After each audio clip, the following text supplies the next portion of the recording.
आंसुओं में डूबा डूबा हाय हाय हाय। मुस्कुराता चांद। आंसुओं में, देखिए बहुत से लोग मुस्कुरा रहे होते हैं ना, हमें लग रहा होता है बड़े खुश हैं ये, लेकिन हाँ। अरे वाह वाह। आंसुओं में डूबा डूबा मुस्कुराता चांद, एक दिन खिड़की से देखा दिल लुभाता चांद। क्या बात है, वाह बहुत आला। एक पेशानी पे देखा जगमगाता चांद। वाह वाह। एक पेशानी पे देखा जगमगाता चांद, जैसे कोई बच्चे जैसा खिलखिलाता चांद। वाह सर, वाह सर बहुत- क्या बहुत बात है, है, बहुत- क्या तो बात। बात अभी मुस्कुराने की आई है, तो देखिए कितना बड़ा अजर भी मिलता है। एक मैंने देखा है हाँ। कि मेरा टॉपिक तो माँ भी है ना, तो आज का तो यही टॉपिक है, तो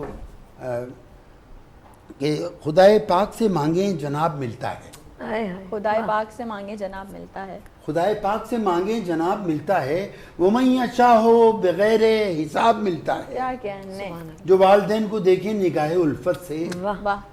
हदीस पाक है हज का सवाब मिलता है। सुभान अल्लाह। सुभान तो अल्लाह। साहबा ने अर्ज की या बहुत- रसूलल्लाह, बहुत- अगर हम बार बार देखें तो आपने फरमाया कि तुम अल्लाह को बखील समझते हो, तो हर बार तुम्हें जन्नत का सवाब देगा। हर बार मुस्कुराने का इतना अजर है, बेशक। तो हमें चाहिए कि सबसे मुस्कुरा के मिले हम।